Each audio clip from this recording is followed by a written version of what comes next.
Vous savez maintenant comment représenter un problème comme un problème de recherche dans un espace d'état, hein? Alors, on a vu ça de manière déclarative. Quelles sont les informations qu'il faut spécifier, qu'il faut rendre explicites, qu'est-ce qu'il faut définir pour pouvoir faire la recherche dans un espace d'état. Donc, si vous n'avez pas compris ça, si vous avez encore des doutes sur comment représenter un problème selon cette approche, je vous invite à réviser les notes de cours qui portent sur ce sujet-là. Parce que ce qui m'intéresse dans cette vidéo, c'est de vous montrer comment on fait la recherche dans un espace. Quel est l'algorithme qui permet de partir de l'état initial et trouver la solution, c'est-à-dire la séquence d'actions qui nous amène à l'état but, l'état désiré, donc l'état qui correspond à l'état final qu'on recherche. Alors, dans un premier temps, on va s'intéresser à l'algorithme générique. Donc, un algorithme qui ne définit pas de manière très précise quel genre de recherche on va faire. Donc, plus tard, dans d'autres vidéos, je vais vous expliquer comment on implémente certaines méthodes spécifiques de recherche dans un espace d'état. Alors, commençons donc avec l'algorithme générique de recherche dans un espace d'état. Regardons donc de manière détaillée comment fonctionne l'algorithme de recherche arborescente. Alors, je mets ici à droite, je mets ici l'évolution de la recherche au fur et à mesure qu'on avance dans l'algorithme. Au point de départ, il faut avoir un état initial, donc qui est représenté ici par des petites boules de différentes couleurs. Donc, pour le problème qu'on a, il faut lui donner, au début de la recherche, l'état initial. Ensuite, il faut créer un nœud qui correspond à cet état initial-là, qui va constituer au début notre frontière, hein, c'est-à-dire la liste des nœuds qui n'ont pas encore été visités. Bon, une fois ceci fait, on peut commencer la boucle. On vérifie d'abord si la frontière n'est pas vide. Autrement dit, est-ce qu'il y a des nœuds à visiter encore? Bien sûr, on vient de commencer, il y a au moins un nœud. On va donc retirer ce nœud de la frontière, c'est le seul qu'il y a. Et puis, on va vérifier, est-ce que le nœud qu'on a ici correspond à un état final, c'est-à-dire l'état qu'on recherche à atteindre. Ici, on va supposer que non. Il faut donc continuer. Il faut prendre notre nœud qu'on vient d'extraire, faire son expansion, c'est-à-dire identifier tous les voisins possibles, tous les états possibles qu'on peut atteindre à partir de celui-là. Ici, j'en ai mis trois dans cet exemple, donc trois états successeurs qui sont directement accessibles par une action à partir de cet état-là. Et évidemment, notre frontière qui était vide quand on a retiré le premier nœud va être augmentée en lui ajoutant les nouveaux nœuds qui sont apparus. Notre frontière contiendra donc maintenant ces trois nœuds-là. Maintenant, on revient au début de la boucle. La frontière n'est pas vide. On peut donc poursuivre. Et là, ici, il faut retirer un nœud de la frontière. Mais il est important de noter ici que la frontière contient trois nœuds. L'algorithme tel qu'il est défini n'est pas déterministe. C'est-à-dire qu'on ne sait pas, ça pourrait être n'importe quel de ces trois nœuds-là qui serait retiré de la frontière pour en faire l'expansion. Ici, j'ai supposé que c'est le premier nœud qui était retiré. Donc, on retire ce nœud-là. La frontière contient seulement deux nœuds maintenant. Et encore une fois, on vérifie si ce nœud-là correspond à la solution. Est-ce que l'état est un état final, un état correspond au but visé? On suppose encore une fois que non. Il faudra encore une fois en faire l'extension. Ici, j'ai supposé que seulement deux états successeurs peuvent être atteints à partir de cet état-là. Donc, deux nouveaux nœuds ajoutés. Et on remarque ici que ma frontière maintenant contient quatre nœuds. On continue. On vérifie encore une fois que la frontière n'est pas vide. On va retirer un nœud. Encore une fois, j'ai pris le premier de la liste ici. On va vérifier si ce nœud-là correspond à la solution. Okay? Et ici, on va supposer que ça correspond à la solution. Alors, dans ce cas-là, ce qu'on doit faire, c'est que le nœud qui correspond à la solution, on a testé que l'état représenté par le nœud est une solution.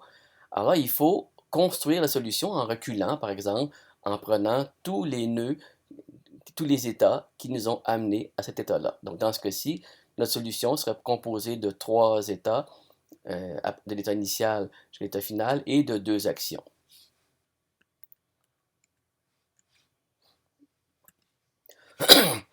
On va maintenant revenir en arrière, c'est-à-dire à l'endroit où on avait dans notre frontière les quatre nœuds suivants.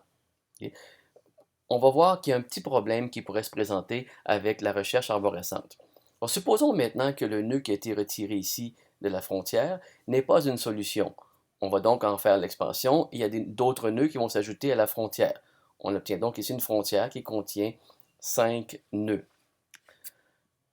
Supposons, encore une fois, qu'un nœud est visité ici et que ce n'est pas la solution. Donc, ce n'est pas un nœud qui correspond à un état final. On va en faire l'expansion et on va ajouter d'autres nœuds dans la frontière ici. Mais là, on remarque quelque chose de particulier. Les deux nœuds qui sont apparus dans la frontière, donc les deux nouveaux nœuds qui résultent de l'expansion de ce nœud-là, le dernier qui a été visité, comprennent un nœud qui est exactement la même chose, qui correspond exactement au même état que dans un autre nœud qui a déjà été visité auparavant. La question qui se pose ici, c'est pourquoi le mettre dans la frontière, puisqu'il a déjà été visité auparavant? Alors, si plus tard on revient dans la recherche et qu'on revisite ce nœud-là, ça aurait été inutile puisqu'il a déjà été étendu auparavant. Il faudrait donc faire un test pour éviter que cela se produise. Ceci nous amènerait à ce qu'on appelle une recherche en graphe. Le principe est très simple. On maintient une liste d'états visités. C'est-à-dire qu'à chaque fois qu'on va extraire un nœud de la frontière et visiter ce nœud-là, on va vérifier que l'état n'a pas déjà été vu auparavant. Donc, à chaque fois qu'on va faire une itération dans la boucle, chaque fois qu'on va extraire un nœud de la frontière, okay, si le nœud, bon, n'est pas une solution, avant de faire l'expansion du nœud, on va vérifier si l'état qui correspond au nœud fait partie de la liste des états qui ont déjà été visités. Donc, si ce n'est pas le cas, donc si c'est un nouveau nœud, un nouvel état qu'on n'a jamais vu avant, on va, avant de faire l'extension, ajouter l'état dans la liste des états visités. Voilà, c'est aussi simple que ça. Donc, c'est ce qu'on appelle une recherche en graphe parce qu'en fait, on reconnaît la situation où on retrouve un nœud qui a déjà été visité. C'est un cas où il y a plus d'une manière d'arriver à un même nœud. Donc, vous voyez, le principe est finalement plutôt simple. On a tout au long de la recherche toujours une frontière qui correspond aux nœuds qui n'ont pas encore été visités. Et puis, on choisit un de ces nœuds-là. Okay? Alors, ça pourrait être n'importe quel des nœuds de la frontière. On va voir plus tard qu'avec certaines recherches particulières, il va y avoir une manière précise de déterminer quel est le prochain nœud qu'on va visiter. Mais pour l'instant, on dit on a un nœud qu'on va prendre là-dedans. On le sort de la frontière. On regarde si ce nœud-là, l'état qui est associé à ce nœud-là correspond à un état final, un état qu'on recherche. Si c'est le cas, bon, ça s'arrête et on retourne toute la séquence d'actions qui permet de partir de l'état initial pour atteindre ce nœud-là. Si ce n'est pas l'état qu'on recherche, eh bien, on va faire l'expansion de ce nœud-là, c'est-à-dire chercher tous les autres états qu'on peut atteindre à partir de l'état qui correspond à ce nœud-là. Donc, toutes les actions possibles qu'on peut faire qui nous amènent à un nouvel état. Ces états-là, on va les ajouter, chacun correspond à un nœud qui va être ajouté à la frontière, et ainsi de suite, jusqu'à ce qu'on trouve la solution. On a vu que il faut éviter de reprendre des mêmes nœuds qui ont déjà été visités. Okay? Dans ce cas-là, c'est pour faire une recherche en graphe, on va éviter de mettre dans la frontière un nœud qui a déjà été visité.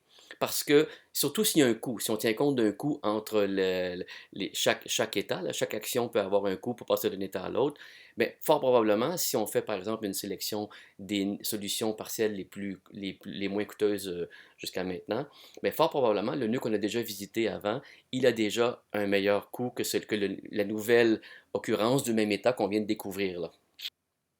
Bon, bien, si vous avez bien compris l'algorithme générique de recherche, vous êtes maintenant prêt à passer à l'exploration d'algorithmes plus spécifiques de recherche.